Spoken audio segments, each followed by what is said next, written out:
खरीदते हैं, कहीं जाते हैं, तो जो मुख्य होता है वह मुख्य जानने की हमारी बड़ी इच्छा होती है। कहीं शादी में जाओ, किसकी शादी है ये मुख्य होता है, कितने बाराती आएंगे वो मुख्य नहीं होता। शादी में जा रहे हैं तो खाना क्या क्या है वो मुख्य होता है जानना, कि भाई कौन कौन से व्यंजन है, कौन हमें पसंद है कौन नहीं पसंद है। किसी को रायता पसंद है, किसी को कढ़ी पसंद है, और खट्टे दोनों ही है। कढ़ी रायते से ही बनती, मट्ठे से ही बनती है ना, लेकिन किसी किसी को कढ़ी पसंद नहीं है, उसे रायता ही पसंद है। तो सबके मन की बात होती, किसे क्या पसंद है। तो भागवत जी में भी बहुत सारी क्वालिटी है, बहुत सारी वैरायटी है। आदमी को क्या खाना है, क्या सुनना है, क्या पसंद है वो सुनो आप। भक्त भाव, प्रेम भाव, रसिक भाव, दया भाव, चंचल भावना, प्रेम भावना, सब तो समस्त रस श्रीमद् भागवत महापुराण में बसे हुए महाराज। भागवत अर्थात भागवत 4 शब्दों से मिलकर सुशोभित हुआ महाराज ये शब्द। जैसे हमारे 4 धाम हैं, 4 दिशाएं हैं, चारों दिशाओं में 4 धामों की हम यात्रा करते हैं, तो बस वैसे ही चारों दिशाओं से परब्रह्म ईश्वर, जैसे कहते हैं ना कि प्रभु कण कण में रहते हैं, पल पल कण कण में प्रभु का निवास है। तो उसी कण कण में रहने वाले भगवान को श्रीमद् भागवत महापुराण में स्थापित कर दिया गया है। पूर्व से, पश्चिम से, उत्तर से, दक्षिण से, चारों दिशाओं का जब संयोग बनता है तो उन दिशाओं के माध्यम से जो एक शब्द निकलता है, चारों दिशाओं से भगवान देख रहे हैं, और भगवान की ही दृष्टि जिस जगह पर पड़ रही है उसी जगह से एक कोमल सा पुष्प निकला, और वह पुष्प, वह फल समझ लीजिए कि भागवत कथा है। चारों दिशाओं से जिस प्रभु ने एक ग्रंथ का निर्माण कर दिया वह श्रीमद् भागवत। भास से भक्ति, भक्तानां कपिलोक शरणम मेत्यरोद्या श्रीमायति। भक्ति अर्थात व्यक्ति के जीवन का सबसे प्रथम गहना तो भक्ति ही है महाराज, और बिना सत्संग किए भक्ति कभी नहीं मिल सकती। जब तक हमारे अंदर सत्संग नहीं होगा तब तक भक्ति नहीं मिल सकती। और सत्संग कैसे मिलेगा? वो मिलेगा संतों के माध्यम से। जैसे आज यहाँ कथा हो रही है, अभी हमने बताया हमारे महाराज जी परम आदरणीय, जिन्होंने केवल खड़े खड़े अपनी तपस्या साधित की है महाराज। आज हम बैठे हैं ना यहाँ, बहुत अच्छा लग रहा है। कोई कह दे कि 3 घंटे खड़े खड़े कथा सुनो जरा, मुंह से क्या निकलेगा? अरे सुननी ही नहीं है, इतना टाइम किसके पास है फुर्सत। एक भागवत छोड़ेंगे, दूसरी भागवत फिर कहीं और होगी, वहाँ सुन लेंगे। व्यक्ति को आराम चाहिए। लेकिन जब हमने भी सुना कि हमारे आदरणीय महाराज जी खड़े होकर के तपस्या कर रहे हैं, बैठे नहीं हैं, तो ऐसे साधु संतों का दर्शन बस करने मात्र से महाराज हमारे पाप क्या, पाप के बाप भी नष्ट हो जाएं फिर तो पहली भक्ति है हमारी संतों का सत्संग। जब सत्संग करेंगे तभी हमारे अंदर भक्ति आएगी। तो भागवत का पहला रस भक्ति है। भक्ति ज्ञान विराग तो विवेको वर्धते महान। भक्ति ज्ञान विराग आप तो विवेको वर्धते महान। माया मोह निराश्य वैष्णवे क्रियते कथम। भक्ति जो है ना महाराज, भक्ति केवल सत्तों के सत्संग से आती है। जब हम किसी की सेवा करते हैं, अपना भाव प्रदर्शित करते हैं, तब हमारे अंदर भक्ति आती है। और जब भक्ति आएगी तो धीरे धीरे हमारे अंदर ज्ञान भी आ जाएगा। भक्ति के बाद क्या आया? ज्ञान। भाग गा से आया ज्ञान। तो जब भक्ति आई तो पीछे से धीरे धीरे ज्ञान भी आ गया। बोलो राधे राधे। राधे ज्ञान आया ना। जब भक्ति आई तो मन किया कि हमें प्रभु की कथा सुनना है, प्रभु के भक्ति में मन लगाना है। तो जब हम कथा सुनने के इच्छुक हुए भक्ति के माध्यम से और हमने कथा सुनी, तो उस कथा में लिखे जाने वाला ज्ञान हमारे विवेक में आ गया, तो हमने ज्ञान भी सीख लिया। और वहाँ से फिर भक्ति, ज्ञान, वैराग्य आ गया। जब हमें भक्ति भी मिल गई, ज्ञान भी मिल गया, और जब ज्ञान मिल ही गया कि इस माया में अब कुछ नहीं रखा है, माया ब्रह्म जीव जगदीशा। तुलसीदास जी की चौपाई है ना, माया ब्रह्म जीव जगदीशा, लक्ष्य अलक्ष्य रंग अवनीशा, माया जीव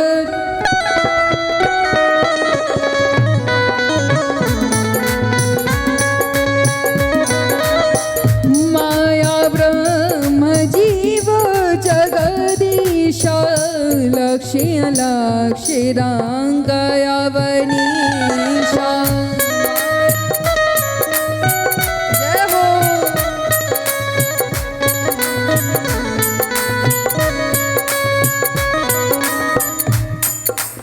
माया ब्रह्म जीव जगदीशा, अर्थात माया भी वही है जो निराकार है। हम परमात्मा को कहते हैं माया से परे है। अरे भगवान क्यों माया से परे होने लगे? भगवान ने तो खुद माया प्रकट की है। माया, अगर हम सोचें कि माया अलग है और भगवान अलग है, तो हम आपको एक छोटे से शाप शब्दों में बताएं कि माया क्या है और भगवान क्या है। आज आप सुनेंगे ना, आपके हर शंका का समाधान मिल जाएगा। बहुत लोगों को लगता है कि माया जो है, माया नचाती है, और भगवान तो जब निराकार है तो भगवान फिर मायापति क्यों कहलाते हैं? जैसे शास्त्रों का मंथन है, एको ब्रह्म द्वितीयो नास्ति, एक ही ब्रह्म है, दूसरा कोई है ही नहीं इस अखिल जगत में। तो जब दूसरा कोई है ही नहीं, तो फिर ये माया कहाँ से आ गई? जब भगवान ही भगवान है तो फिर माया अलग से दूसरी कैसे हो गई? तो देखिए महाराज, हमारे पूज्य गुरुदेव जी ने बताया है कि माया जो है, माया कब आती है? ब्रह्म कौन है? ब्रह्म निराकार है, जिसका कोई आकार नहीं, जो हमें अभी दिख रहा है। यहाँ कुछ नहीं दिख रहा, मतलब यहाँ ब्रह्म है जो कि दिख नहीं रहा है। आत्म रूप में जो घूम रहा है वही परब्रह्म परमेश्वर है, एको ब्रह्म। अर्थात जो दिख नहीं रहा है वो ब्रह्म है, जो ना होते हुए भी है, यही विद्यमान है। लेकिन यही परमात्मा जब इसके अंदर माया समाहित हो जाती है ना महाराज, तब वो चतुर्भुज रूप धारण कर लेता है, और शेषनाग की सैया पर बैठकर वही ईश्वर सारे संसार को खेल नचाने लगता है महाराज। तो माया वो है, माया एक आत्मा के समान है, जो परब्रह्म के शरीर में जाते ही आत्मा और परमात्मा का मिलन जैसे होता है ना, वैसे आत्मा और परब्रह्म का जब माया और भगवान का मिलन होता है तो एक साकार रूप बन जाता है, जिस साकार रूप की हम पूजा करते हैं। तो माया अलग नहीं है, माया परब्रह्म में ही है, और माया मोह का दूसरा नाम है। माया को भी खुद से दूर मत करो, मोह को भी खुद से दूर मत करो, लेकिन उस मोह को, उस माया को प्रभु के चरणों में ऐसा लिपटा दो कि प्रभु के चरणों में कसकर रस्सी बंध जाए प्रेम रूपी, कि भगवान आपके यहाँ से कहीं दौड़कर भाग ना जाए। उनके चरणों में प्रेम रूपी रस्सी बांधो, उसी माया की रस्सी बांध दो महाराज। तो जब हम भक्ति में आएंगे ना, और भक्ति में हमारा भाव जगेगा, तब हमारे अंदर त्याग होगा। भक्ति से ज्ञान आएगा, वैराग्य होगा, ज्ञान से वैराग्य आएगा, और जब वैराग्य आने के बाद हम सब कुछ छोड़ देंगे, सारी चिंताएं, सारी दुविधाएं हमारे मन से धीरे धीरे खत्म हो जाएंगी। किसी को वैराग्य वृद्धपन तक नहीं आता महाराज। ये जो 60 का समय होता है ना, 60 हो गया, 55 हो गया, जब आदमी 50, 51, 52, 53, 55 पूरा करने लगता है ना, तो उसे अपने बचपन की यादें आने लगती। मैं बचपन में ऐसा था, मेरे नाती पोते, 55 तक तो नाती पोते हो ही जाते हैं वैसे भी। तो जहाँ आदमी 55 पहुंचा तो वो नाती पोतों का बचपन देखकर वो भी बच्चा बन जाता है। फिर उसका मन वैराग्य में नहीं लग सकता महाराज, बहुत कठिन है, बहुत कठिन है। फिर तो सीताराम बजो, राधे श्याम बजो।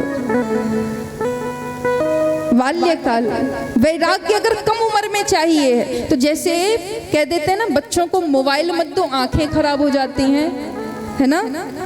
कितने सारे न्यूज़ आते हैं कि कान में फ़ोन लगाने से या बार बार लाउड स्पीकर सुनने से कान खराब हो जाते हैं, आंखें खराब हो जाती हैं। तो आंखें खराब हो रही है धीरे धीरे धीरे धीरे, बात समझिएगा। अगर बहुत दिनों तक हमने 2 साल, 3 साल, 4 साल, 5 साल लगातार फ़ोन चलाते रहे, लगातार टीवी लैपटॉप पे अपनी आंखें गड़ा कर देखते रहे, तो क्या होगा? आंखें कमज़ोर होंगी। और हम क्या सोचते हैं, अरे ठीक है आज चला लिया, कल से छोड़ देंगे, धीरे धीरे सुधर जाएंगे। तो लत बढ़ती जा रही है, वो चाहे किसी भी चीज़ की लत हो, लत बढ़ती जाती है। और जैसे ये हमारी जो जवानी है ना महाराज, जैसे आज हम हैं, आप हैं, हमारी जवानी जैसे जैसे बढ़ रही है तो उत्तेजना बढ़ रही है। और जैसी जैसी जवानी ढलेगी, वृद्धपन आएगा ना, तो फिर हमारी उत्तेजना शांत होगी, फिर हमारे विकार जागृत हो जाएंगे। हमारा काम तो नष्ट हो जाएगा, लेकिन अहंकार, ईर्ष्या, द्वेष, ये सब हमारा साथ छोड़ने वाली नहीं है। तो कम उम्र में भक्ति करो। भक्ति की उम्र सही बताएं तो बाल्यावस्था में ही है। जो लोग कहते हैं ना बच्चों को थोड़ा बहुत संस्कार दो, बाल्यावस्था में 4 पन क्यों दिखाए गए हैं? एक जब व्यक्ति बच्चा होता है, फिर दूसरा जब वो जवान होता है, एक जब वो युवावस्था में आता है, और चौथा जब वो वृद्ध हो जाता है। 4 पन व्यक्ति के भी बताए गए हैं, 4 चरण व्यक्ति के बताए गए हैं, इसलिए 4 शब्दों से भागवत बताई गई है महाराज। भक्ति बाल्यकाल की चीज है। बाल्यकाल में जो भक्ति सीख ली सो सीख ली, ज्ञान आएगा जवानी में। जब व्यक्ति जवान होगा, बीवी बच्चे होंगे, कार्यभार में धीरे धीरे पैर रखना प्रारंभ करेगा, बिजनेस में पैर रखना प्रारंभ करेगा, तब उसे धीरे धीरे ज्ञान की प्राप्ति होगी। तो जवानी ज्ञान के लिए बनी है। फिर जो मध्यस्थ उम्र आई, 35, 40 वर्ष, 45 वर्ष की जो मध्यस्थ उम्र होती है, इस उम्र में धीरे धीरे धीरे हमें वैराग्य हो जाना चाहिए हर चीज से। स्त्री हो तो पुरुष से वैराग्य कर लो, पुरुष हो तो स्त्री से वैराग्य कर लो। ये नहीं कि छोड़ के चले जाना। मन से जो मोह है, मोह का धीरे धीरे नाश कर देना। ये 45-50 की उम्र में इतना हो ही जाना चाहिए। जब बाल्यकाल में भक्ति आएगी, जवानी में ज्ञान आएगा, तो धीरे धीरे वैराग्य 45-55 तक हो ही जाएगा। और जैसी 60-65 की उम्र आई, 70 तक पहुंचने का समय नहीं आएगा, जीने की इच्छा ही खत्म हो जाएगी फिर तो।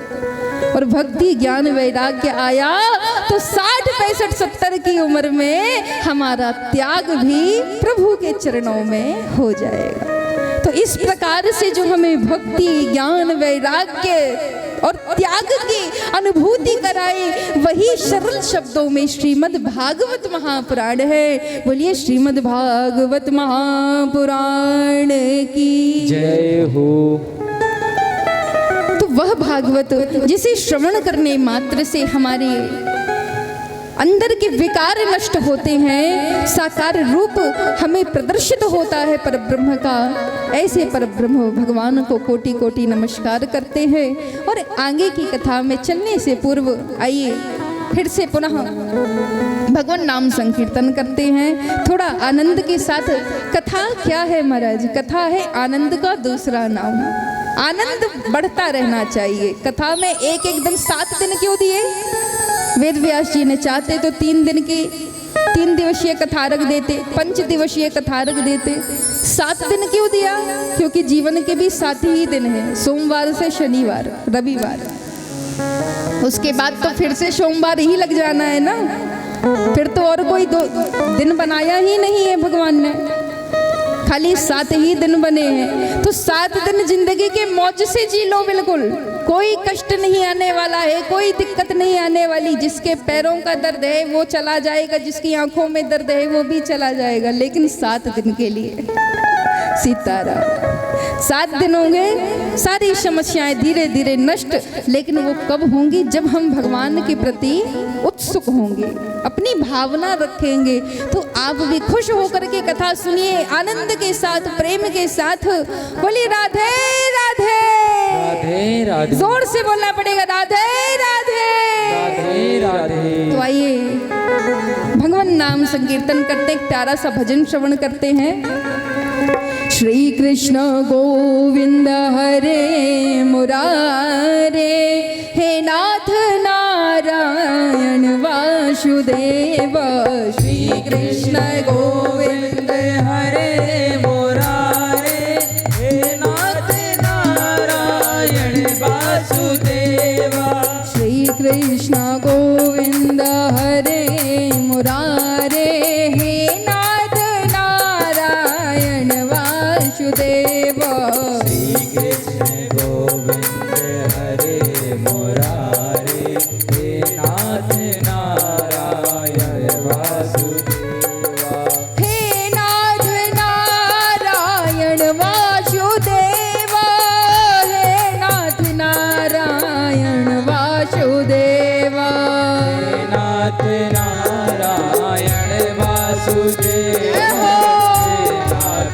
नारायण वासुदेवा। हे नाथ नारायण वासुदेवा, हे नाथ नारायण वासुदेवा। नाथ नारायण वासुदेव, हे नाथ नारायण वासुदेव। श्री कृष्ण गोविंद हरे मुरारे, हे नाथ नारायण वासुदेव। श्री कृष्ण गोविंद हरे मुरारे, हे नाथ नारायण वासुदेव।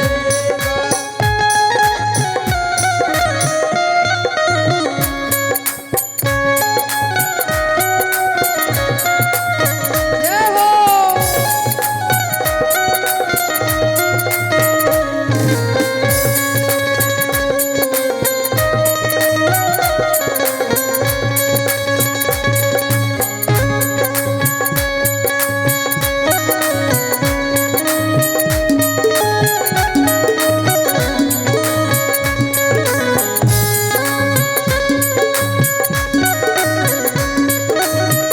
राधे।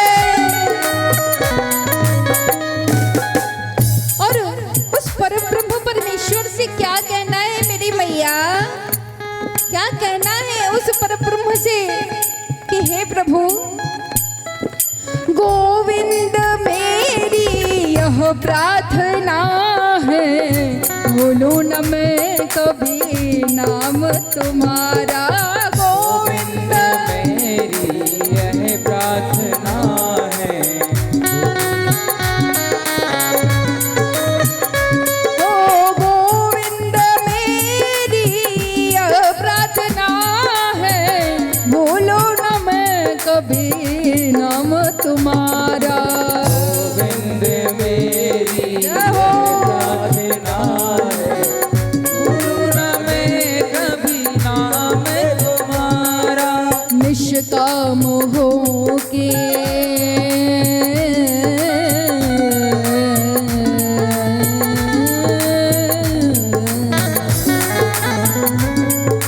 निष्काम हो के मैं दिन रात गाऊं, निष्काम हो के मैं दिन रात गाऊं। हे नाथ नारायण वासुदेव। श्री कृष्ण गोविंद हरे मुरारे, हरि बोल। नाथ नारायण वासुदेव। प्रेम से तालियां बजाते हुए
मन को लुभाते।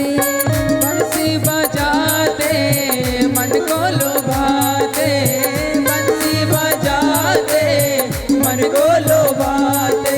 अच्छा बताइए, यहाँ हमारी इतनी प्यारी प्यारी माताएं बैठी हैं, भैया लोग बैठे हैं हमारे, इनमें से कौन कौन है जो श्री धाम वृंदावन जा चुका है? जरा हाथ उठाइएगा, एक बार भी अगर कोई गया हो तो। और जन्माष्टमी का त्योहार अभी जो निकल गया, किस किस ने मनाया? जरा हाथ उठाइएगा। आप लोगों ने जन्माष्टमी नहीं मनाई? घर पर नहीं मनाई है क्या? मनाई है ना, तो हाथ उठाइए। तो जो जन्माष्टमी में हमारे अंदर आनंद आया, हमें खुशी हुई भगवान का जन्म महोत्सव मना करके, और जो आनंद मिलता है श्री वृंदावन बांके बिहारी लाल की सूरत को देखकर, उसी चेहरे को देखते हुए श्री हरिदास जी महाराज ने क्या कहा? देहांत काले तुम सावले हो, बंसी बजाते मन को लुभाते।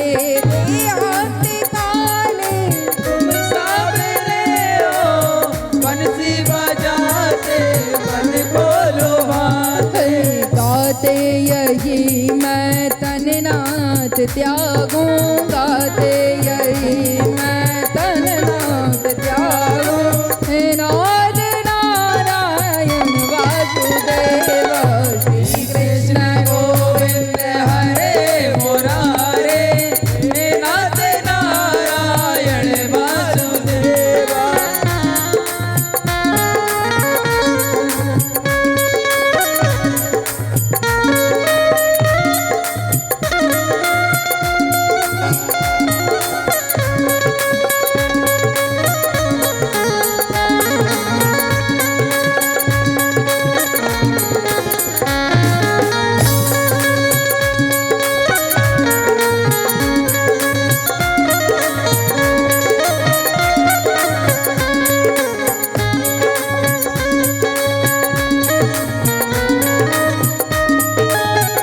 जय हो, जय हो।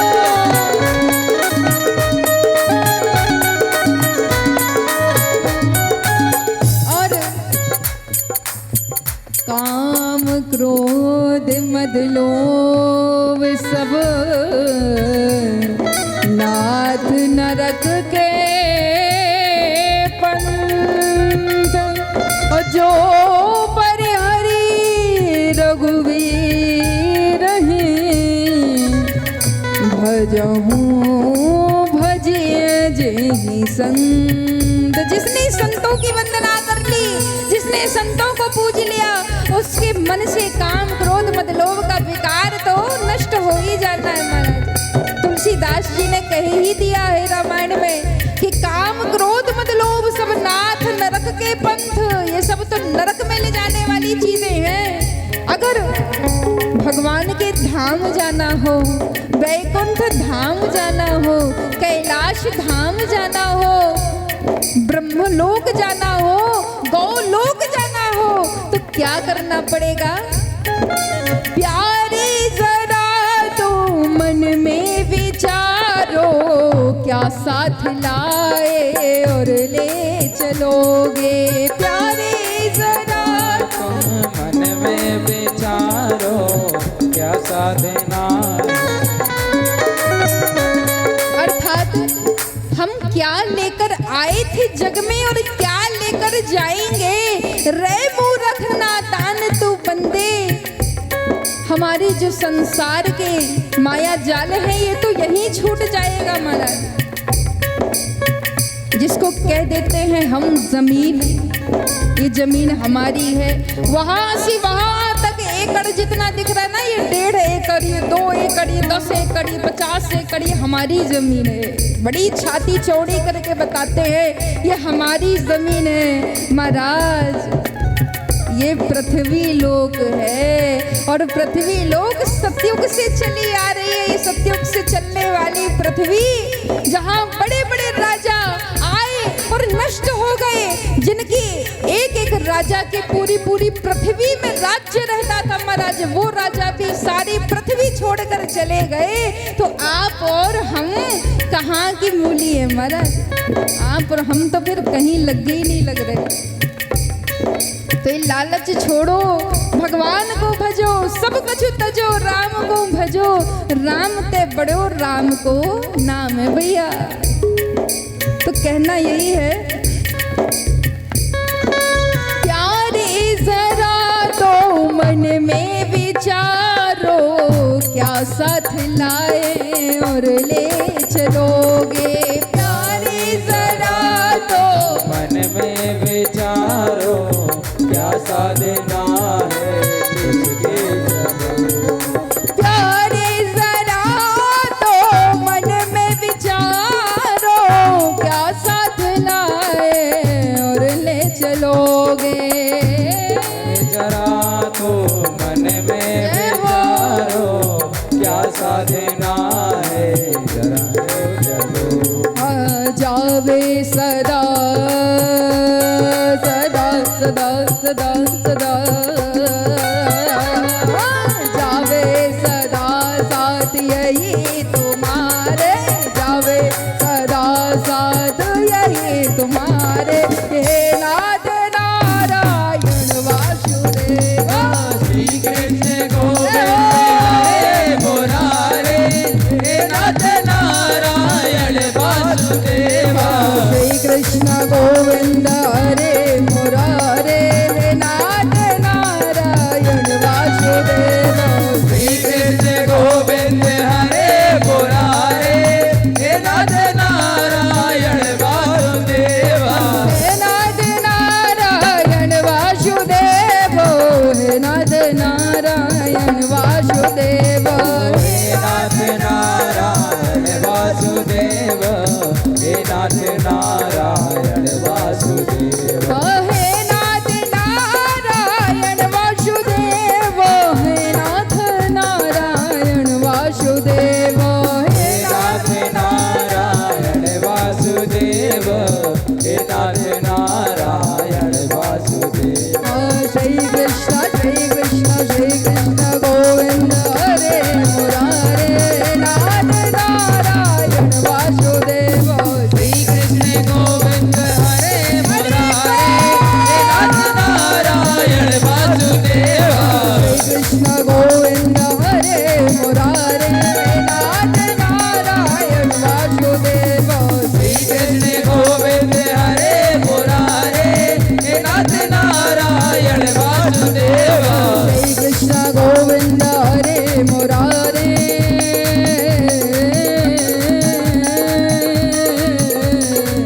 हे नाथ नारायण वासुदेव। हे नाथ नारायण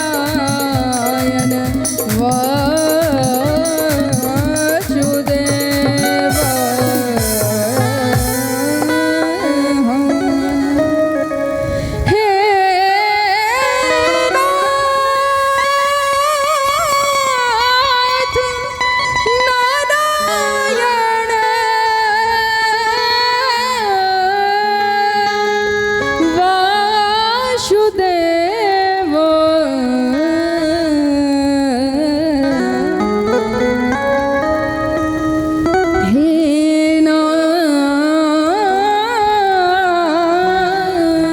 हे नाथ नारायण वासुदेव।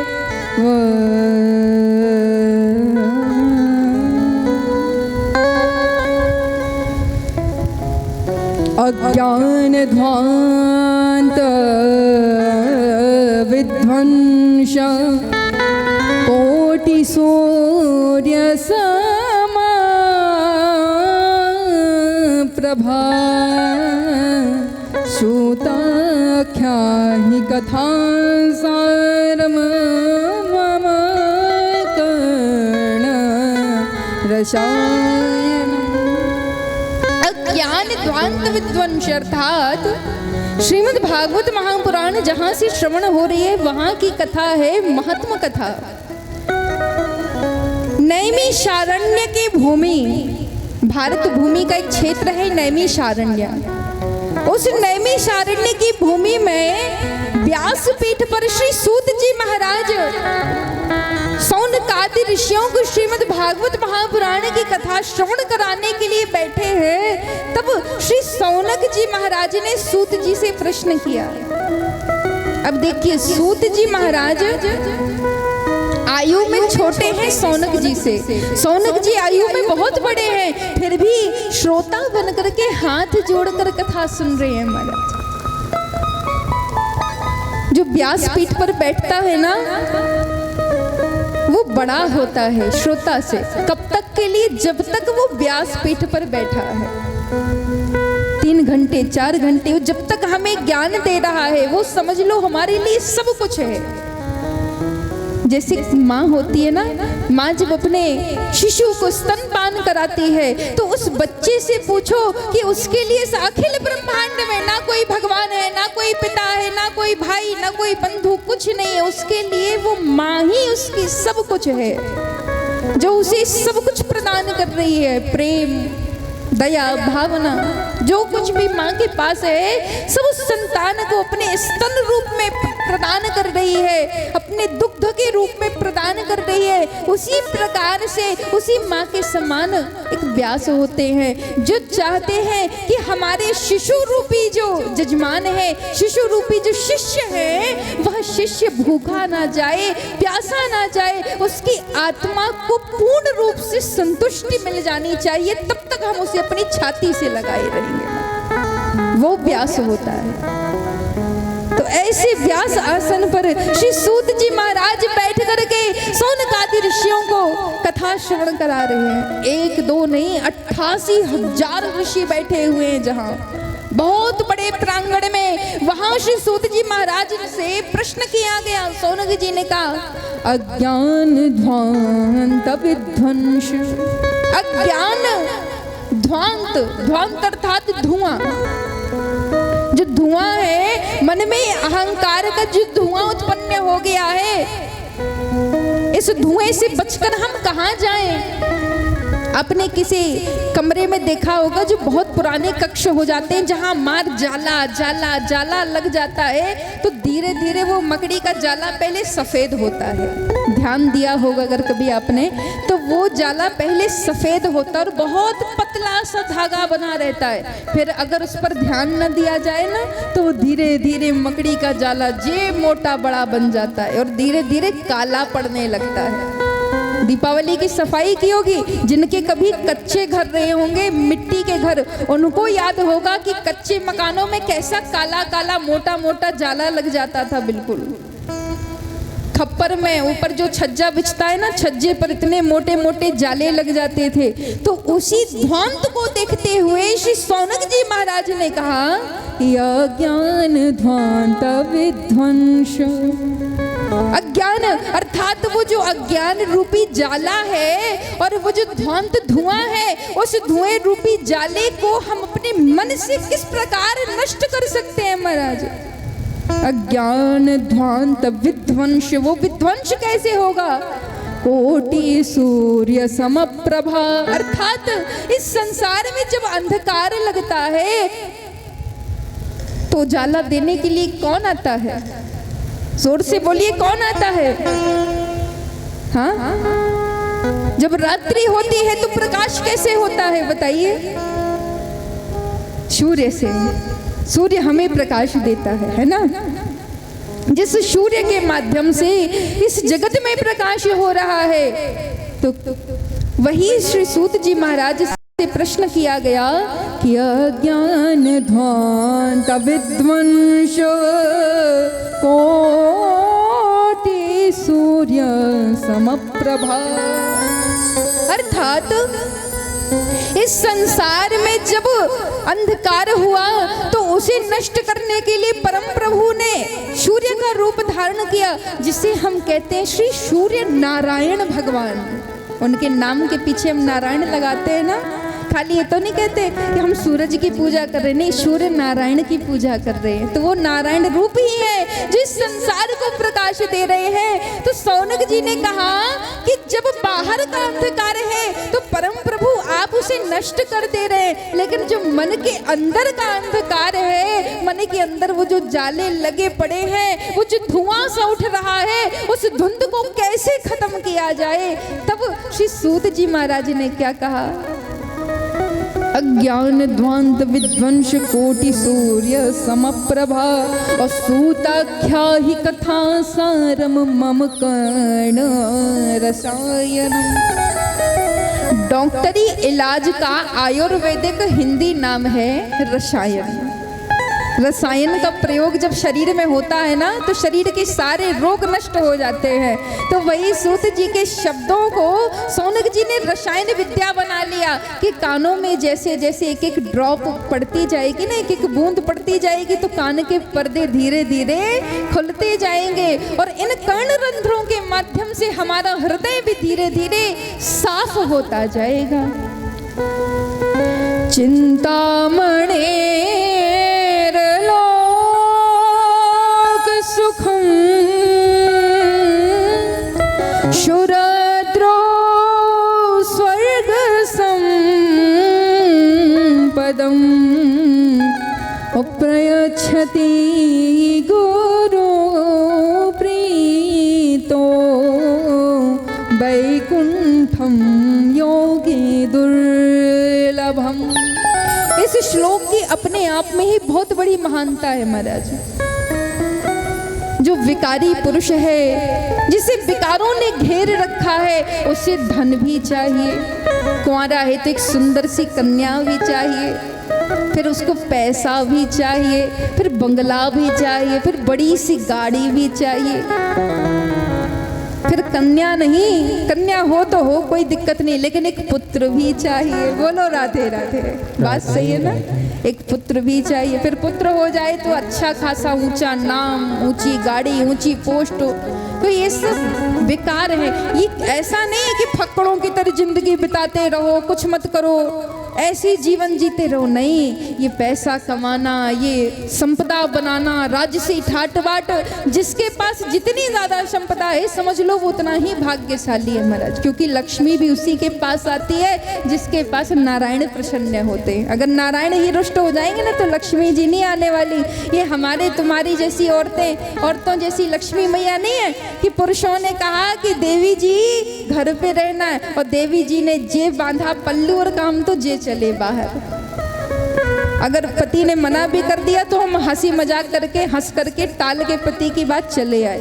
लक्ष्मी जी का ऐसा स्वभाव नहीं। भगवान ने कह दिया नहीं जाना नहीं है, हम नहीं जा रहे ना, तुम्हारा भी वहाँ काम नहीं है। तो जब भगवान ही नहीं जाएंगे तो लक्ष्मी मैया भी नहीं जाएंगे। उससे पहले भगवान को बुलाओ। जिसके घर में संपदा है अर्थात उसके घर में पहले प्रभु का वास है, बाद में लक्ष्मी का वास है। बोलो राधे राधे, जोर से बोलना पड़ेगा राधे राधे राधे राधे। हो चिंतामणिर्लोर सुखम सुरद्रो स्वर्ग संपदम। अर्थात जैसे चिंतामणि होती है, संसार अखिल ब्रह्मांड की सबसे महंगी जो मणि है, सबसे कीमती मणि, वो है चिंतामणि, जिसे हाथ में से रख लो और मुट्ठी बंद करके जिस भी चीज की कामना करोगे तो स्वर्ग में रहने वाले हर एक वस्तु को प्रदान कर सकती है महाराज। पृथ्वी लोक में आपको बंगला चाहिए, गाड़ी चाहिए, स्त्री चाहिए, पुरुष चाहिए, संतान चाहिए, हर एक चीज वो उपलब्ध करा सकती है। वो है चिंतामणि की क्वालिटी। और फिर आता है कल्प वृक्ष। आप कल्प वृक्ष के नीचे बैठ जाओ। जो इंद्र की सभा में कल्प वृक्ष है ना, जो 14 रत्न निकले समुद्र मंथन से, तो उसी मंथन से कल्प वृक्ष भी निकला। चिंतामणि चित चार प्रभु एको द्वादश नाम। अर्थात भगवान के जो एको द्वादश नाम हैं, उन नामों की महिमा भी बताई इसी श्लोक में। जो कल्प वृक्ष है वो सारी संपदा प्रदान कर सकता है, चिंतामणि भी प्रदान कर सकती है, लेकिन चिंतामणिर्लोर सुखम सुरद्रो स्वर्ग संपदम वैकुंठम योगी दुर्लभम। अर्थात ये सब मिलकर के हमें संसार की सारी सुविधाएं तो दे सकती है, लेकिन महाराज जो भगवान की भक्ति है, भगवान का ज्ञान है, वैराग्य है, ये इनमें इतनी सामर्थ्य ही नहीं है कि हमें भगवान के पद तक पहुंचा सके, वैकुंठ तक पहुंचा सके। वैकुंठम योगी दुर्लभम, वैकुंठ तक पहुंचाने के लिए बहुत दुर्लभ है महाराज, इनके बस का ही नहीं है। तो जब इनके बस का नहीं है तो फिर हम जाएंगे कैसे, हमारा तरण तारण कैसे होगा। सूत जी ने कहा कि काल व्याल मुख ग्रास त्रासनेना सही तवे। काल व्याल मुख ग्रास त्रासनेना सही तवे। काल व्याल मुख ग्रास त्रासनेना सही तवे।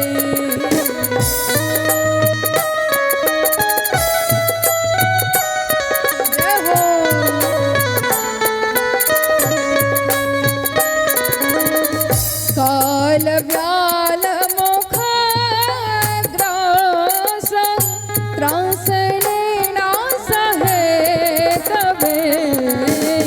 श्रीमद्भागवतं शास्त्रं कलोकीरेण भाषितं। कलोकीरेण भाषितं। कलोकी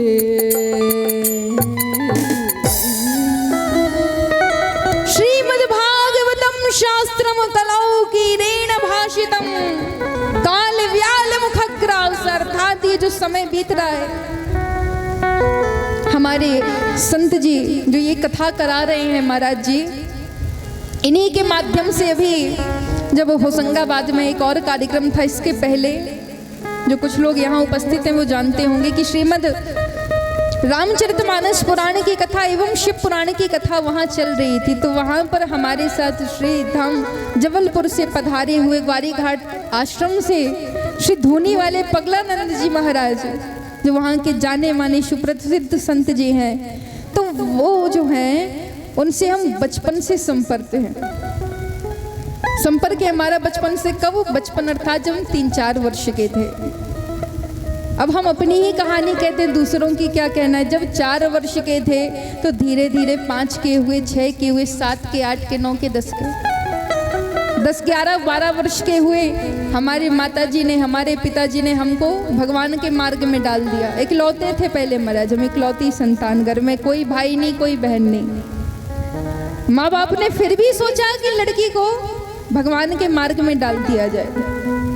चले गए, प्रभु के मार्ग में चले गए। 11-12 वर्ष की उम्र से धीरे धीरे धीरे संतों का ऐसा साथ मिला कि उन्हीं सत्संग के माध्यम से आज दिमाग के ऐसे थोड़े से पट खोले, ज़्यादा तो नहीं खोले, अभी बाल्यकाल अभी भी जिंदा ही है शरीर में।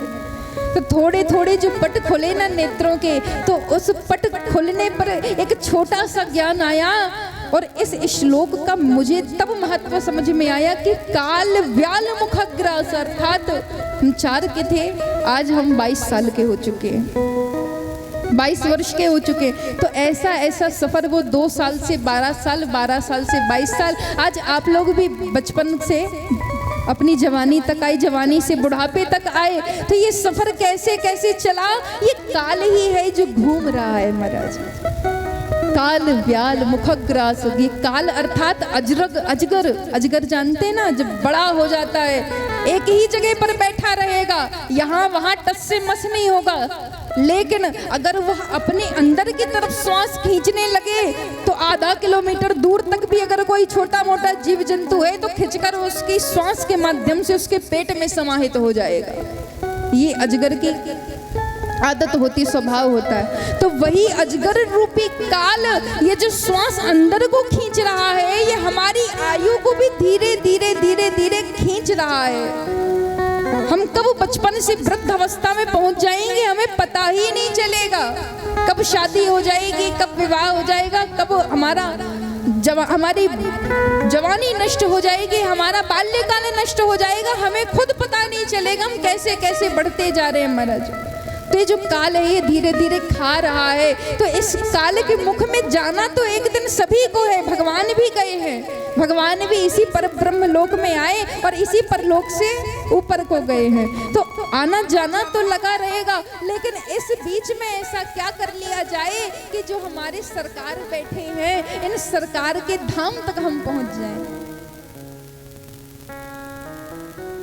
जैसे हमारे पुराने बुजुर्गों का एक मंथन किया हुआ एक अनुभव है कि जैसे एक मछुआरा होता है, मछली पकड़ने के लिए जाता है महाराज, कांटा होता है ना उसके पास, एक कांटा ऐसे फेंकेगा, मछली पकड़ के ले आएगा। मैंने पकड़ी नहीं लेकिन देखी बहुत है कि पकड़ते कैसे हैं।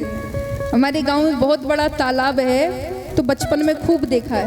तो वह कहानी हम आपको आज बताते हैं। अब जैसे अपन ने मछली पकड़ने के लिए कांटा फेंका, तो वहां तक कांटा मछली को घेर लेगा। और कांटा ही छोड़ दो, जाल समझ लो कि जाल हमने खूब दूर फेंक दिया। अब जब हम उसे निकालेंगे तो उसमें कितनी मछली आएंगी? एक नहीं, दो नहीं, तीन नहीं, जितनी भी उस जाले के घेर में होंगी सो सबरी उसी में घुसी चली आएंगी महाराज। और जो दूर दूर तक है वो वापस फंस के आ जाएंगे। तो मरना तो सबको है, जाले में फंसेगा वही जो जाले के इर्द गिर्द होगा महाराज। जो जाले के आजू बाजू घूम रहा है ना, वही जाले में फंसेगा। तो चतुर मछली कौन होगी? चतुर मछली की चतुरता वो है कि वो जाकर के मछुआरे के पैर के नीचे खड़ी हो जाए। ये पुराने बुजुर्गों का अनुभव है। मछुआरे के पैर के नीचे जो मछली होती है ना, वो कभी कांटे में नहीं फंसती है महाराज। कांटे में और जाल में वही मछली फंसेगी जो जाल के आजू बाजू घूम रही है। तो हमें उस जाल में नहीं घूमना है, उस जाल के आजू बाजू नहीं घूमने। माया जाल है। हमें जो परब्रह्म जाला फेंक रहा है, जाल फेंक रहा है, उस ईश्वर के चरणों के आजू बाजू लपट जाओ, भगवान उस जाले में तुम्हें लपेटेंगे नहीं महाराज। काल व्याल मुखग्रास त्रास नेणास हेतवे, ऐसे क्या करें किस काल से बच जाएं? श्रीमद् भागवतम शास्त्रम कलौकीरेण भाषितम। श्रीमद् भागवत महापुराण श्रवण करने मात्र से जो हमारे अंदर के विकार है वो नष्ट होंगे और हमारे अंदर इतना पुण्य जागृत हो जाएगा, इस प्रकार का पुण्य जागृत होगा कि हमारे अंदर के सारे विकार नष्ट हो जाएंगे। मृत्यु का कोई भय नहीं रह जाएगा, न जन्म होने की खुशी, न मरने का गम। और जब सभी चीजों से मुक्त हो जाएंगे ना, तो फिर मृत्यु का डर नहीं। और मृत्यु का डर नहीं है तो कह देते हैं कि इस संसार में घूम फिर के वही आता है जिसे संसार की याद सताती है। और जब इस संसार की याद ही नहीं रहेगी तो हम तो परब्रह्म में लीन हो ही जाएंगे महाराज। तो इस काल से बचाने वाला सिर्फ भगवान नाम है। बोलो श्री राधे, प्रेम से बोलना पड़ेगा, श्री राधे राधे गोविंद। यही परम प्रभु की भक्ति है, यही परम प्रभु का ज्ञान है। बिनु सत्संग विवेक न होई, राम कृपा बिनु सो लाभ न सोई।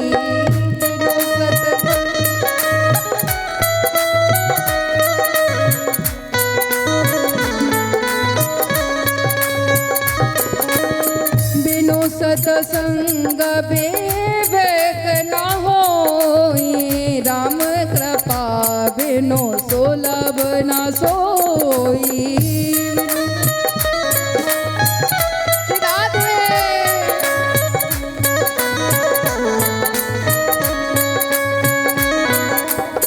बिनु सत्संग विवेक न होए, बिनु सत्संग विवेक न होए।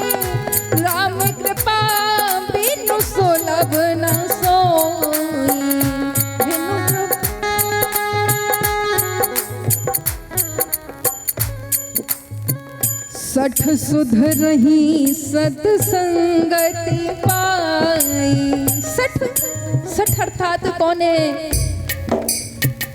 एक तरफ से माना जाए तो सठ का मतलब है मूर्ख। तो तुलसीदास जी मूर्ख किसे कह रहे हैं? भाई तुलसीदास जी ने तो पहले ही रामचरितमानस में लिख दिया कि मैं तो अनपढ़ हूँ, मुझे तो कुछ आता जाता नहीं, मैं तो भगवान के दासों के जो दास हैं मैं उनका भी दास हूँ, तो मैं तो किसी के लिए गलत नहीं कह सकता। और अगर धोखे से गलत निकल भी जाए तो इस तुलसीदास को अपना बालक, अपना भाई जानकर क्षमा कर देना। तुलसीदास जी ने पहले ही रामचरित में लिख दिया है। तो वो मूर्ख किसे कह रहे हैं? सठ किसे कह रहे हैं? सठ कह रहे हैं हमारे मन को। ये हमारा मन है ना, ये बड़ा मूर्ख है, बड़ा जड़ बुद्धि है। सठ सुध रही सतसंगति पाई, पारस पारस को दात सोहाई।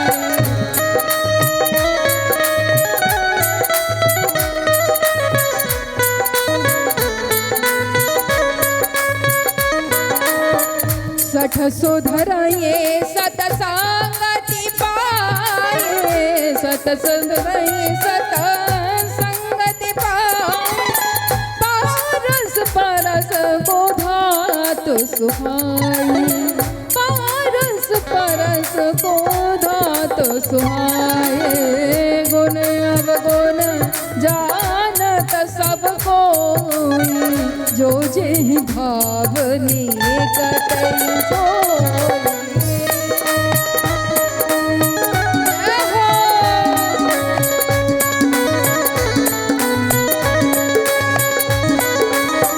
गुण अवगुण जानत सब कोई, जो जे भावनी कतई सोई।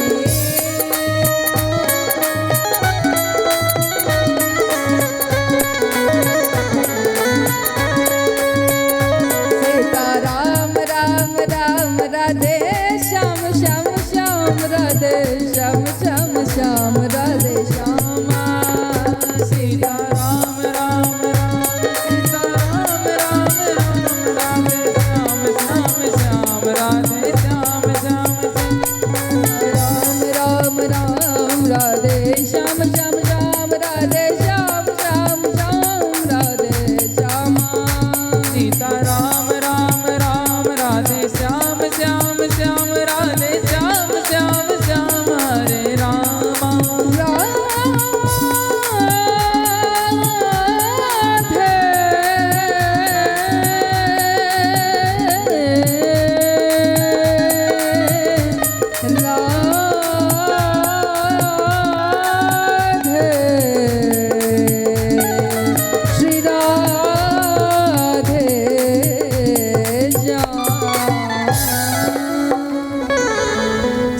सुध रही सतसंगति पाई, ओ पारस परस कुधात सुहाई। ये बहुत पुरानी चौपाई हो गई महाराज, ये लगभग सभी को पता होता है कि जैसे पारस मणि की सुंदरता होती है कि वो लोहे में छुपा दो तो सोना बन जाए, वैसे ही ये जो सठ रूपी हमारा मन है ना, इस मन में ऐसे स्पर्श करा दो संतों का सत्संग तो वो भी सुधर जाते हैं, वो भी पारस मणि के समान हो जाते हैं। तो संतों की इतनी बड़ी महिमा, जितनी महिमा का व्याख्यान करो उतना ही कम है महाराज। अब जिस भागवत की हमने इतनी महिमा सुनी कि भागवत सुनने से ऐसा होता है वैसा होता है, इसी भागवत को कहीं और दूर मत जाओ। इस भागवत कथा को जब श्री सुखदेव जी महाराज ने राजा परीक्षित को सुनाया तो पहले ही दिन देवता अमृत का कलश लेकर के धरती पर पहुंच गए महाराज। अमृत के पीछे नाग वासुकी, अमृत के पीछे नाग वासुकी इंद्र से लड़ गए। अमृत के पीछे देवासुर संग्राम हो गया। अमृत के पीछे देवताओं और असुरों में युद्ध हो गया और उसी अमृत को सहज रूप से देवता धरती पर ले आए। ऐसी क्या ही बात रही होगी इस कथा में जो देवता इतने आकर्षित हो गए। तो महाराज ये कोई साधारण कथा नहीं है, ये उस अमृत के प्याले से भी कहीं ज्यादा महंगी कथा है महाराज। जब देवता आए कथा श्रवण करने के लिए तो हाथ में एक अमृत का कलश लेकर के आए, और देखो तो सही स्वार्थी देवताओं को उन देवताओं ने पहले ही व्यास जी के सामने, सुखदेव जी के सामने अपनी एक बात रख दी, बात प्रस्तुत की। कहा कि राजा परीक्षित की मृत्यु 7 दिन में होने वाली है, तो हे सुखदेव जी महाराज, इसलिए हम पहले से व्यवस्था करके लाए हैं। आप जो ये अमृत है ना, ये अमृत आप राजा परीक्षित को पिला दीजिए, जिससे वो अमर हो जाएंगे। सुखदेव जी ने कहा आखिर इतनी मेहरबानी करी क्यों जा रही है हमारे ऊपर, भाई क्या बात है? राजा परीक्षित ने ऐसे कौन से पुण्य कर लिए कि तुम अमृत का कलश उनके लिए लेकर चले आए? देवताओं ने कहा ऐसी कोई बात नहीं है, बस बात जरा सी ये है कि अमृत का कलश आप राजा को दे दीजिए, लेकिन जो आप ये कथा सुना रहे हैं ना, मेन पॉइंट तो यही है, जो आप ये भागवत कथा सुना रहे हैं, तो इस अमृत के बलदे आप हमें वो कथा रसपान करा दीजिए। वाह रे स्वार्थी! देवताओं को देख करके सुखदेव जी महाराज को अचानक से हंसी आ गई और कहा देवताओं से कि क्वा कथा क्वा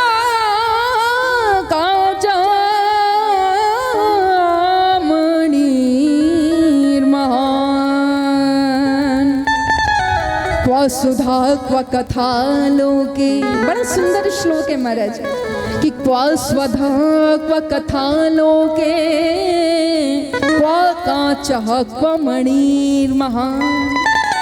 ब्रह्मरातो विचार्येवं तदा देवान् जहाशः। क्वा कथा क्वा काचा मणिर महान, अर्थात कहाँ ये अमृत का कलश और कहाँ श्रीमद् भागवत महापुराण।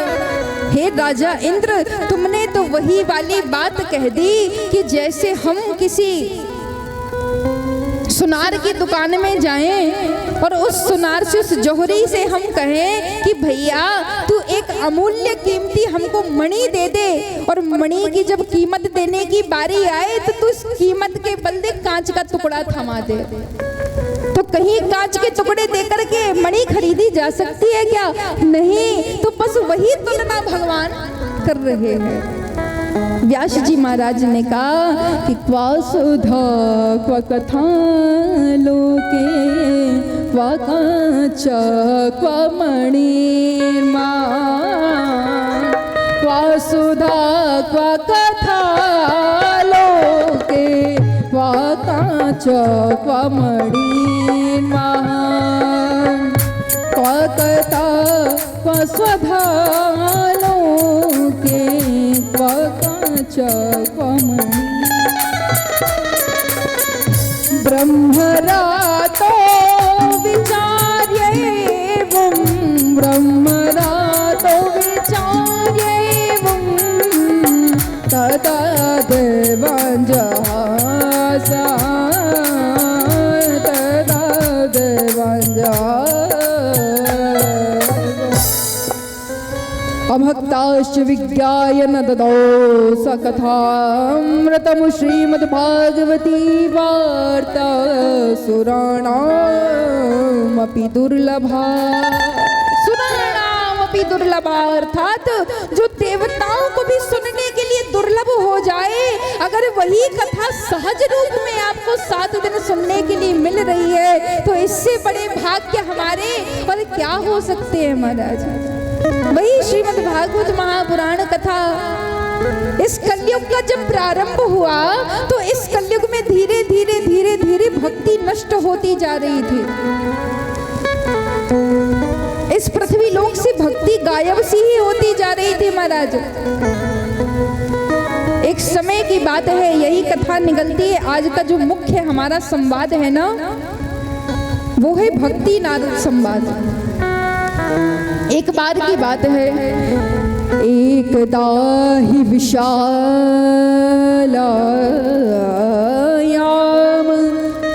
चत्वार ऋषयो मला। एक बार की बात है जब 4 ऋषि विशालापुरी में दर्शन करने के लिए पधारे हुए थे। चत्वारा ऋषयो मला ब्रह्मरातो विचार्येवं तदा देवान् जहासा। एकदा ही विशालायां चत्वारा ऋषयो मला। उन 4 ऋषियों ने जब विशालापुरी में गमन किया तो उन्हें क्या दिखा? नारद जी जो कि बड़े परेशान, बड़े चिंतातुर होकर के कहीं की ओर जा रहे थे, किसी दिशा की ओर जा रहे थे। तो उन 4 ऋषियों ने जब ब्रह्मापुत्र नारद को देखा तो नारद जी से कहा कि हे ब्राह्मण देव, हे नारद जी, आप इतना दुखी क्यों हैं और आप कहाँ से आए हैं, कहाँ को जा रहे हैं? कथम ब्राह्मण दीन मुखमो कुतश्चिंता तुरो भवान् त्वरितं गम्यते कुत्र कुतश्च गमनं तब। कहाँ से आए हैं, कहाँ को जा रहे हैं, इतने परेशान क्यों हैं? नारद जी ने सारी समस्या बता दी कि ऐसी ऐसी बातें हैं। आम तो पृथ्वी ख्याताइमो में तनयो मति। मैं पृथ्वी लोक में आया, पृथ्वी के मैंने बहुत से भ्रमण के चक्र लगाए। पुष्करम च प्रयागम च काशीम गोदावरीम तथा हरिक्षेत्रे कुरुक्षेत्रे श्रीरंगम सेतु बंधनम। इस पृथ्वी लोक के जितने भी तीर्थ थे मैंने सारे तीर्थों में घूमा, लेकिन मेरी आत्मा को कहीं शांति नहीं मिली। लेकिन जब मैं यहाँ से जाने लगा स्वर्ग की ओर, तब उस समय मेरा पैर जिस भूमि पर पड़ा, उस भूमि में जाने के बाद मेरे हृदय को बड़ी शांति और भक्ति की अनुभूति हुई। वो कोई और भूमि नहीं थी महाराज, वो साक्षात ठाकुर जी की भूमि श्रीधाम वृंदावन था। बोलिए श्रीधाम वृंदावन की जय हो। बोलिए वृंदावन बांके बिहारी लाल की जय हो।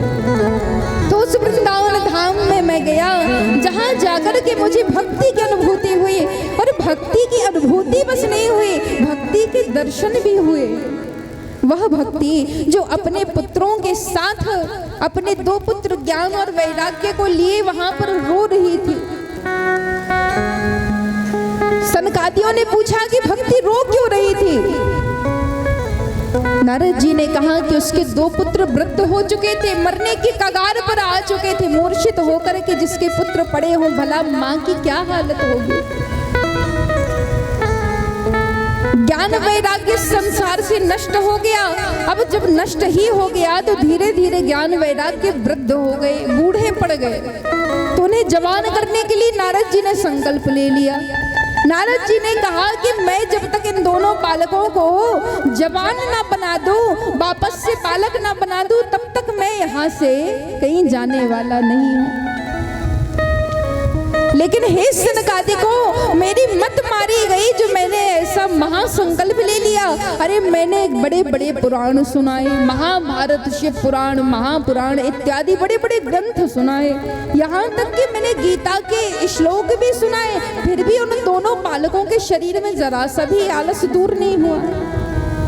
क्षण मात्र के लिए उठे और पुनः सो गए, मानो जैसे घोर निद्रा के वश में हो। अब आप ही बताइए कि मैं ऐसा क्या करूं, ऐसे कौन से पुराण उन्हें सुना दूं, ऐसे कौन सा शास्त्र ग्रंथ सुना दूं कि उनके मन के विकार नष्ट हो जाएं और वे जो ज्ञान और वैराग्य हैं वे वापस पुनर्जीवित हो जाएं, पुनः अपने शरीर को, अपने नवयुवक देह को प्राप्त कर लें। सनकादिकों ने कहा कि महाराज अच्छे चक्कर में फंस गए हो। आप तो वही वाली बात कर रहे हो कि अगर भूख लगी है और सामने आम का पेड़ लगा है तो जाकर के भैया एक आध तो डगाल ही चबा लो। भूख भी लगी है, सामने पेड़ भी लगा है, तो भूख तो डगाल से भी मिठाई जा सकती है ना। तो जाओ और एक डगाल तोड़ लो और उसी को चबाने लगो। बोलो राधे राधे। दगाल चबाने से कभी भूख मिटेगी? ना भैया, जब तक वो पेड़ ही क्या जिसमें फल ना हो। ठंड के समय, बरसात के समय आम का वृक्ष किसी काम का नहीं, वो काम का केवल गर्मियों में रहता है, जब उसमें से आम टपकते हैं, आम निकलते हैं। जामुन का पेड़ तभी काम का है जब उसमें से फल निकल रहा है। तो उसी प्रकार से शास्त्र भी तब हमारे काम के हैं जब हमारे अनुकूल उसमें से फल की प्राप्ति हो रही हो। तो हे श्री नारद जी, आपने उन बेचारे बच्चों को जरूरत है फल की, आपने उन्हें टहनियां चबा दी, तो वो बेचारे टहनियां चबा करके कैसे अपनी भूख मिटाएंगे? नारद जी ने कहा, यूं बात को गोल गोल मत घुमाइए, थोड़ा स्पष्ट बताइए। यथालोक परमो धाम भक्तानां कंपिनम सुखम।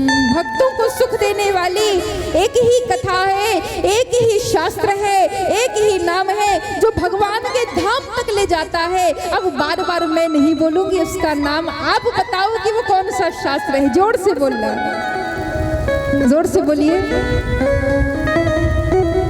श्रीमद् भागवत महापुराण, श्रीमद् भागवत महापुराण वही एक ग्रंथ है जो मुक्ति के धाम तक ले जा सकता है। तो सनकादिकों ने कहा कि हे नारद जी, आप उन दोनों बालकों को श्रीमद् भागवत महापुराण की कथा सुनाइए।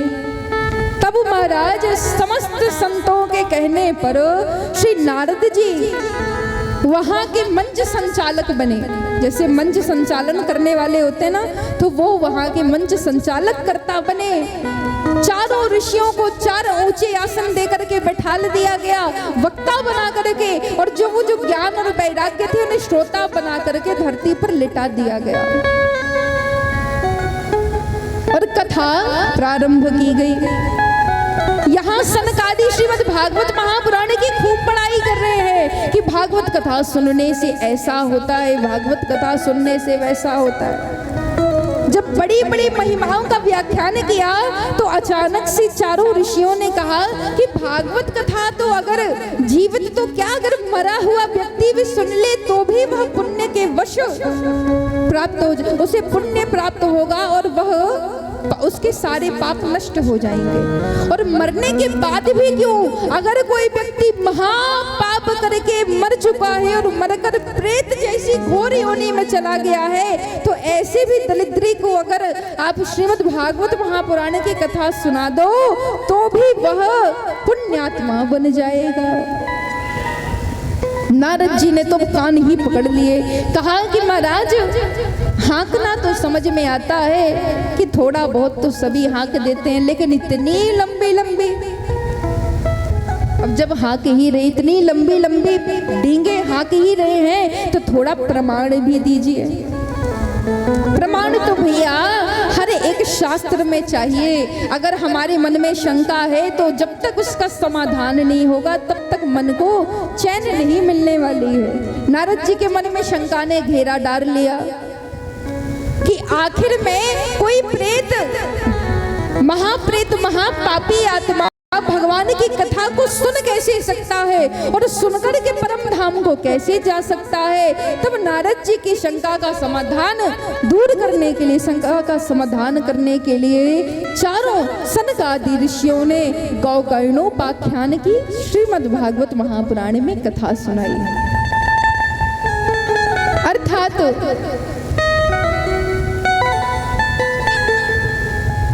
एक ब्राह्मण थे आत्मदेव नाम के। आत्मदेव ब्राह्मण के कोई संतान नहीं। अब देखो कथा तो बहुत बड़ी है, जल्दी जल्दी शॉर्ट में आपको सुनाते हैं। आपने भी सुनी होगी, जिसका नाम था धुंधकारी। अच्छा बताओ, धुंधकारी की कथा किस किस ने सुनी? जरा हाथ उठाइए। धुंधकारी माता, हाँ, तो धुंधकारी कौन था? आत्मदेव के घर में 2 ब्राह्मण हुए। अब देखो, ब्राह्मण का बालक वो भी है, ब्राह्मण का बालक वो भी, 2 ब्राह्मण बालक हुए थे। पर गौकर्णो पंडितो ज्ञानी धुंधकारी महाखल, महाखल महादुष्ट पैदा हुआ महाराज। आत्मदेव जिसके घर में कोई संतान नहीं, कोई बाल बच्चा नहीं, जो पेड़ लगाए उस पेड़ में फल ना हो, जो गाय पाल ले उस गाय के बच्चे ना हो, बंधिया रह जाए। महाराज ऐसे घर में उसके दुखों ने घेरा डाल लिया कि वो आत्मदेव बेचारा हर चिंता में ग्रस्त होकर के जंगल में भाग गया मरने के लिए। जाकर के कुएं में कूदकर प्राण त्यागने वाला था। वो तो अचानक से एक संत आए, संत ने उसकी समस्या का समाधान किया। और समाधान भी कैसा किया कि हंस करके संत ने आत्मदेव से क्या कहा कि यथा सप्त जन्माश्रय लोक लोकांति कल्पते ये जन्मो भविनत्राय सप्त जन्मो न ये बांध्यति। अर्थात हे आत्मदेव, तू तो बड़ा पागल है, बड़ा मूर्ख है जो इस जन्म में रो रहा है। अभी तो तुझे 7 जन्म तक रोना है, क्योंकि इस जन्म में क्या आने वाले 7 जन्मों में तेरे भाग्य में कोई संतान सुख नहीं है। अब तो आत्मदेव का दुख 7 गुना बढ़ गया कि अब मैं क्या करूं, मुझे 7 जन्मों तक पुत्र प्राप्त नहीं होगा, मैं क्या करूं। हाय दुख के मारे रोते रोते अपने प्राण त्यागने वाला था। तब संत को दया आई, उन्होंने दया के मारे फल निकाला और दे दिया। कहा कि जा इस फल को अपनी स्त्री को खिला देना, इस फल के प्रभाव से तेरे घर में एक बहुत सुंदर संतान होगी। महाराज सांप को अगर खीर भी खिला दो ना तो वो विष ही उगलेगा, और नीम के पत्ते को कितना भी मिठाई से मल मल के खिलाया जाए वो कड़वी ही लगेगी। सही है, सही बात है ना। नीम कभी मीठी नहीं हो सकती, सांप कभी अपना सिद्धांत नहीं छोड़ सकता है, वेद पुराण कभी सत्य कहना नहीं छोड़ सकते। उसी प्रकार से धुंधली कभी अपनी आदतों को नहीं छोड़ती। महाराज धुंधली जीवन में मर जाती लेकिन कभी अपने आदतों को, अपने कुलक्षणों को नहीं सुधार पाती। तो ऐसे घर में जिसकी माँ ही ऐसी हो, उसकी संतान कैसे अच्छी हो सकती है। महाराज अब बताओ तो सही, उस फल को लेकर के श्री आत्मदेव जी महाराज अपने घर में आए, और कहानी कुछ ऐसी हुई कि उस फल के बारे में सारी बात आत्मदेव ने अपनी धर्म पत्नी को बताई। धर्म पत्नी को एक भी बात पसंद ना आई। उसने यह ठान लिया कि यह फल मैं अपने किसी गाय बछड़े, अपने किसी गाय को खिला दूंगी, और अपनी ही बहन से जब उसकी संतान हो जाएगी तो उसकी संतान को खरीद लूंगी और कुछ धन दे करके उसका मुख बंद करा दूंगी। उसके दिमाग में ये चल गया। अब समय बीतता गया, धीरे धीरे धीरे धीरे धुंधली की बहन का एक पुत्र हुआ, जिस पुत्र को धुंधली ने अपने पास रख लिया, जिसका नाम धुंधकारी रख दिया। अब वो धुंधकारी ऐसा हुआ कि महादुष्ट पैदा होते ही जब हुआ सो आसमान में कौवे मंडरा रहे थे, बड़े बड़े चील लाल लाल आंखें निकाल करके गुंजार कर रहे थे। ऐसे ऐसे अपशकुन तो देखो महाराज, काले बादलों के बीच में ऐसी गर्जना हो रही थी। कहते हैं कि जब खाली बिजली बिजली कड़के और पानी न बरसे तो समझ लो कि कुछ अशुभ होने का संकेत है। कभी कभी ऐसा समय आ जाता है महाराज जब पानी एक बूंद भी नहीं गिरेगा लेकिन बिजली ऐसी कड़केगी कि मानो जैसे बादल को फाड़ के रख देगी। तो जब ऐसा हो तो ये अशुभ के संकेत होते हैं। आसमान में अशुभ ही अशुभ के संकेत हो रहे थे। ऐसी अर्ध मध्यस्थ रात्रि में धुंधकारी का जन्म हुआ, और धुंधकारी जब से पैदा हुआ तब से अपने माँ बाप के लिए दुखदाई हो गया। संतों की वाणी है कि जो 10 पुत्र जने गधी सुख, कहाँ 10 पुत्र जने सुख पावे, और ढोवत ढोवत बोझ सबे विधि आयु घटे और सो मर जावे। एक गधी के 10 बालक भी होंगे ना तो वो बोझा ढोने के अलावा और किसी काम के नहीं है, वो खाली बोझ ही ढोएंगे, जन्म से लेकर मरण तक बोझ ही ढोते ढोते मर जाएंगे। और सिंघनी कही पुत्र जने, वन में सुख से सब आयु बितावे। शेरनी अपने एक बालक को जन्म देगी ना तो पूरे जंगल में ठाठ से उसका बच्चा राज करेगा। और पुत्र पुत्र सुपुत्र सदा सुख देत, कुपुत्र सदा कुल दाग लगावे। अगर कुपुत्र है तो वो कुल में दाग ही लगाएगा, और सुपुत्र है तो वो आपका, आपकी पीढ़ी का, आपके 7 पीढ़ियों का नाम उजागर करके ले जाएगा। तो धुंधकारी ऐसा महाखल जो कि धीरे धीरे बड़ा हुआ, चोरी डकैती वैश्याओं की संगति, सारे अवगुण जिसमें कूट कूट करके भरे हुए थे। इतना पाप किया कि मर करके प्रेत योनि में चला गया महाराज। ऐसे प्रेत का उद्धार गोकर्ण जी महाराज ने किया, जो कि जिस फल को गाय ने खाया ना, उसके गर्भ से एक बछड़े का जन्म हुआ, जिसके 2 कान बस गौ के समान थे, तो नाम पड़ गया गोकर्ण महाराज। बोलिए गोकर्ण महाराज की जय। तो गोकर्ण नाम पड़ा। उन्हीं गोकर्ण महाराज ने धुंधकारी का उद्धार करने के लिए, उस महाप्रेत का उद्धार करने के लिए श्रीमद् भागवत महापुराण के कथा का आयोजन किया, और उस कथा के मध्यस्थ बीच में 7 गांठ वाला एक बांस तैयार कराया गया।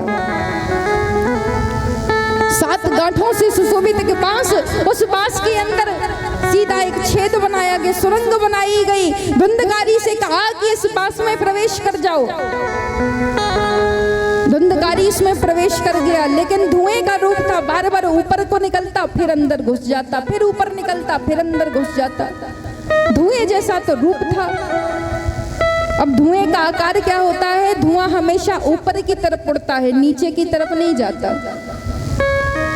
तो धुएं का रूप था धुंधकारी का। वो क्या करे, सो उसे ढांकने के लिए कि वो उस बांस के अंदर ही घुसा रहे और 7 दिन कथा सुनता रहे, तो ऊपर से एक नारियल रख करके उसे रक्षा सूत्र से बांध दिया गया कस करके, कि धुंधकारी कहीं भाग ना पाए। और 7 दिनों की कथा सुनिए महाराज।